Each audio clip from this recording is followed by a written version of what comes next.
Welcome back to Formula 197 and Justice for Olivier Panis, where round 14 brings us to the site of the old Österreichring, which hosted the Austrian Grand Prix in the World Championship from 1970 to 1987. F1 stopped coming here for safety reasons in the late 80s, but the track was redesigned by none other than Hermann Tilke and updated to modern safety standards, which meant in 1997 Austria returned to the F1 calendar for the first time in 9 years.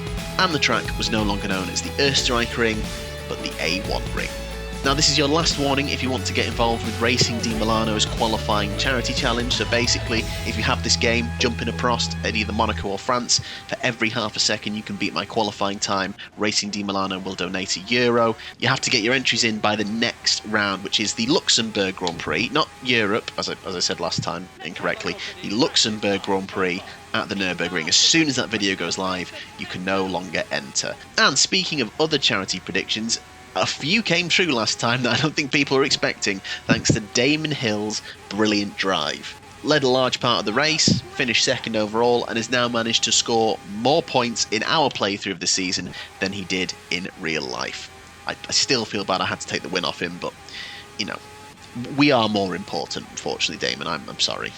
If you want to get your charity predictions in, those are open until the penultimate round of the championship, which is the race that never happened, the 1997 Portuguese Grand Prix. And full details about the qualifying challenge and charity predictions are in the description if you want to get involved. And thanks so much to everyone who's got involved so far. This qualifying session in real life was one that was heavily affected by the tyre war, very much leaning towards the Bridgestone runners, especially the Stewards and Jarno Trulli in the Prost. He was third behind Villeneuve and Mika Hakkinen, just 2/10 off pole. Great performance, and it's been a while since we've been able to say something good about Prost. And proving it wasn't all down to the tyres, his teammate Nakano was down in 16th. Hill did well, another Bridgestone runner, 7th in the Arrows. And Ferrari had their second consecutive struggle Saturday in a row, qualifying 8th and 9th. For us, again, I think this is a circuit that in large parts plays to our strengths. The corners you can just flick through, the longer straights. But sectors 2 and 3 does have the sort of corners where the AI are very quick. So it could be on balance. It's more of a challenge than Monza, definitely. But I still think we could be competitive. I mean, Jarno Trulli is starting third, so I think that is as good a target as any to go for. It may be ambitious, but fingers crossed. Actually, forget fingers crossed. Maybe just, how about drive well? Drive well. Why didn't I think of that sooner? Just drive well. Solid strategy there. Well, the gain time on this track is not that much quicker than the real-life pole time, but then again, it's a very short track, so how much more time could you really gain virtually? Anyway, this is not my fastest lap because this happened. Are you okay? Fuck.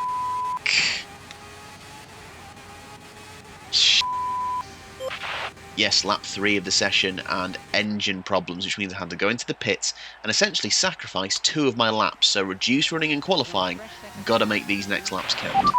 As long as it happens now and not in the race, because it could be another good race for us. So I hope that's it. I do hope that's it for failures this weekend, please. Thankfully, nothing more to report in qualifying. This is my fastest lap, lap 6 of the qualifying session. We head towards turn 1, braking just before this white elevated hoarding on the left-hand side, clip the curb. Don't want to take too much as it bounces you wide, and we have to be careful as the 1997 version of this track has a lot less runoff than it does today.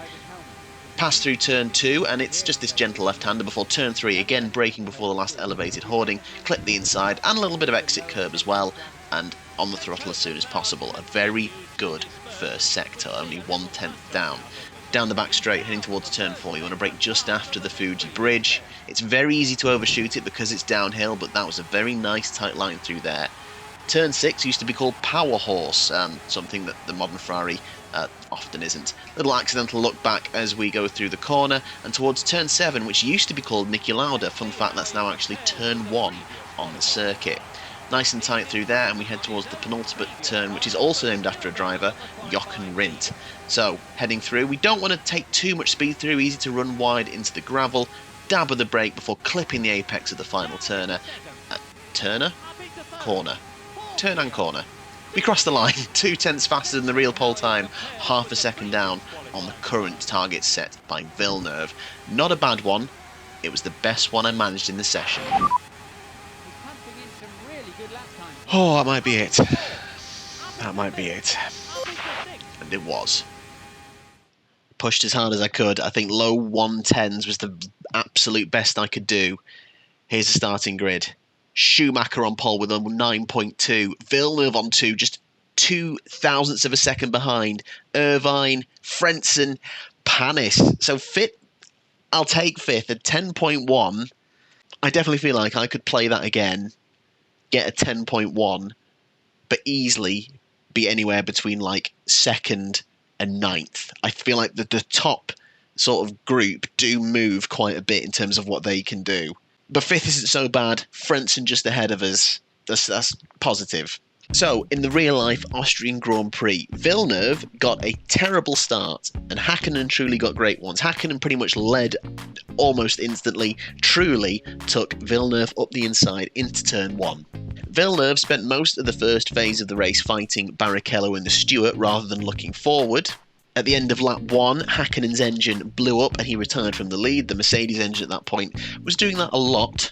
So that meant Trulli led, and he led comfortably up until the pit stops. However, Villeneuve went longer, basically did the overcut, and came back out in the lead. The gap was around 7 seconds between Villeneuve and Trulli wasn't just falling back, he was holding, in some places gaining. But just like Panis was denied a fight with Villeneuve in Argentina early in the season, Trulli was denied here. Engine issues, blow up, out of the race. So in the end, Villeneuve basically took pole and the win, but much less straightforward than that sounds. Coulthard was second, Frentzen third, Schumacher was sixth, despite picking up a stop-and-go penalty for overtaking Frentzen in waved yellow flags. Nakano's engine also expired roughly a lap before Trulli's did, so thanks Mugen Honda. So, what's our target going to be? Again, finish ahead of Frentzen would be a good one, but actually I'm going to do our first combination objective. I want to finish in the podium and ahead of Frentzen. At the minute he is fourth, we are fifth. That is absolutely doable from where we are. I'm expecting to lose a couple of places off the line. We've only scored points in back-to-back races once this season, and that was San Marino and Monaco. So we need to do it again, because it could be pivotal to our season. F1 returns to Austria for the first time in 9 years at the A1 ring. The lights come on, and they go out in Austria. As expected, a slow start. We've been taken by Coulthard and Häkkinen. Not necessarily in that order. I wasn't really paying attention. Let's see if we can get back up past 1. We get up past 2!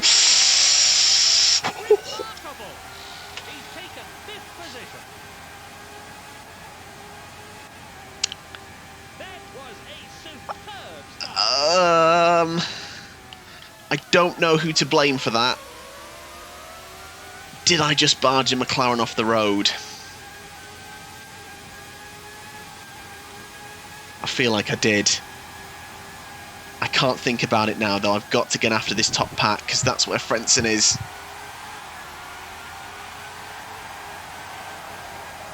We may have to go with retrospective punishment like we did last year for our collision with Hill and restrict our qualifying runs for the next race.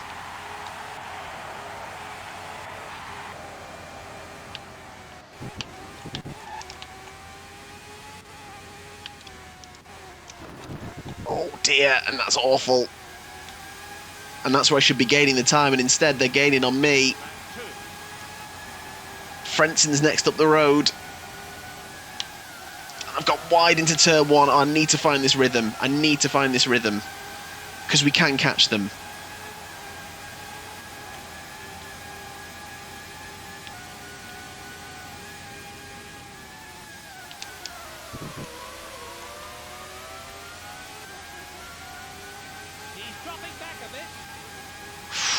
Wow, that's a big gain over just 2 sectors.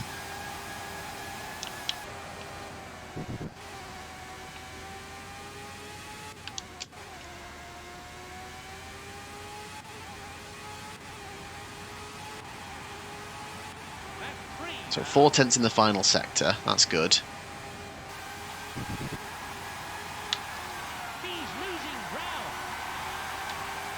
They're just disappearing. The Ferraris and the Williams are just disappearing. And we at the minute are best of the rest.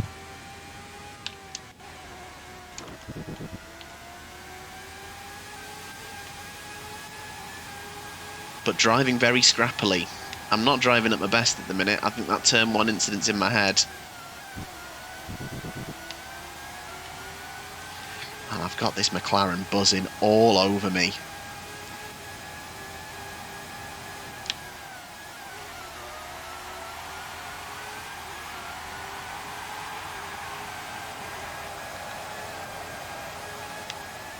Oh, wide, idiot.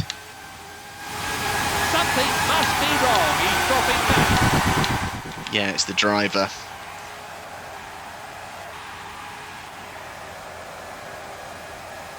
Come on.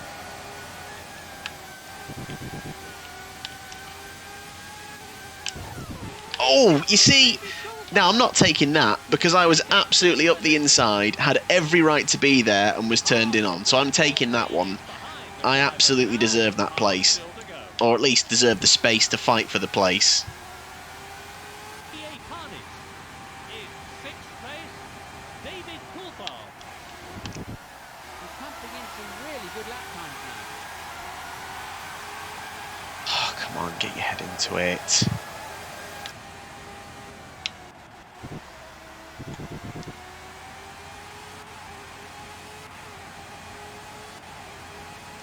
See, how I just took turn 1 then was how I was taking turn 1 on lap 1. And again, I feel like it's because the AI just never leave you space, even if you're alongside them.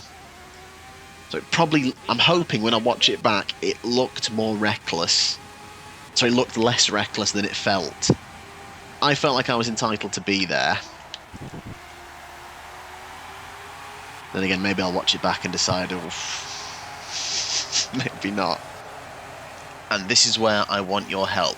Be my race stewards. Do I deserve a penalty for this? I've obviously not squeezed him, but have I gone for a gap that isn't there? Have I barged him straight off the road? I mean, I'm trying to convince myself otherwise. So the only fair way to do it is you tell me. And just like last season, I will penalise myself by reducing my qualifying running in the next round.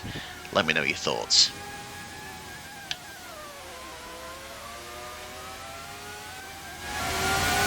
Dropping back a bit. I just don't get it.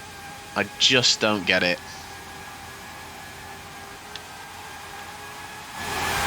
The gap is increasing.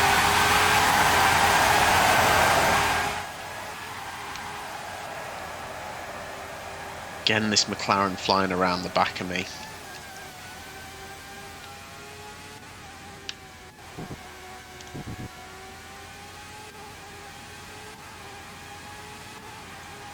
And once again, we either hold or gain time. I was second then in Sector 3. The rest of the lap, just constant drops throughout the rest of the lap. So we've got one sector where we shine.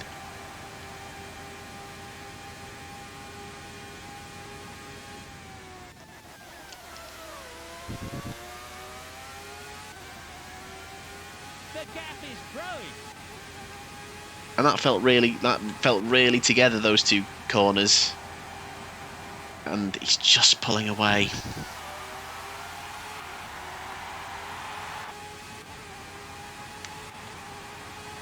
Only one more lap to go. And here comes the last lap, right on cue. Here comes the rain to play absolutely no part in the result, to not give us a break. And what we're doing, more than anything, is just trying to hold off this McLaren for one more lap. No silly mistakes in Sector 2 and we can pretty much get the job done. But the Ferrari and Williams have just driven off. They've just absolutely driven off on another level. Turn 1 incident has pretty much been on my mind the entire race.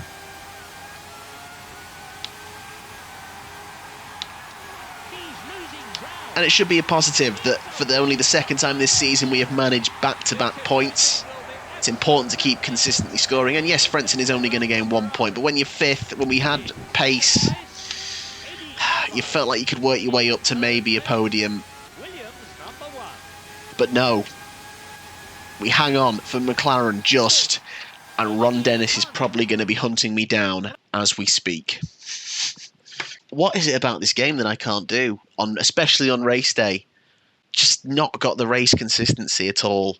F195 absolutely was able to work my way up through the pack and get into like a headspace and a continuous rhythm. This, no.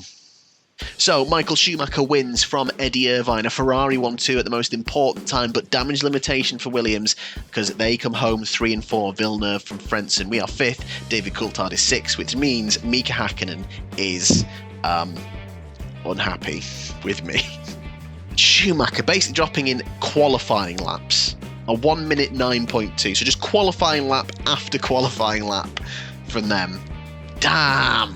Like, it's good. It's a good result. It's points. It's the consistency. It's what we need. But it could have been better. After 14 rounds, the gap, at the top, though, very interesting. It's now under 10 points. Just 9 points between Schumacher and Villeneuve. Their fight is not over. What a recovery that is. We are just 3 points ahead of Frentzen now. Oh, good lord. Oh, this is going to be really tough to even keep on third. But we've still got the position for now. Irvine second, mean he's now in 5th, ahead of Alesi, and got a nice little buffer there as well, considering those two don't get in the points that consistently. Now, if I have mathed correctly, which I probably haven't, the gap between the top two is down to 32 points, 64 available. So, I said last time they were pretty much there, they just need to see it out. But Ferrari have eaten into them a little bit, so not quite over yet. They still need to see it out. In the meantime, we are now 19 clear of Benetton, so we're starting to get a little bit more comfortable there. This has been a humbling season, it has to be said, but at least we've got some points, and at least we're still ahead of Frentzen.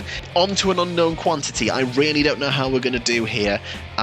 Last time out, we qualified insanely well here, and then sank like a stone during the race. As ever, thank you so much for watching, and thank you for everyone who's got involved with the Charity Predictions and Qualifying Challenge. Thank you for continues to watch week after week to see this game basically beat me up. I've already decided I need to go through this game again, not as a Justice Force series, but just to try and beat it, basically. And you know what? I might call on John Alesi to help me do it as well. But that's for another time. For now, next time, the real-life race where Panis returns from injury, and we are still third in the championship where he was when he left for injury. So that should be a victory in my book. Let's see if we can stay there. Thanks for watching.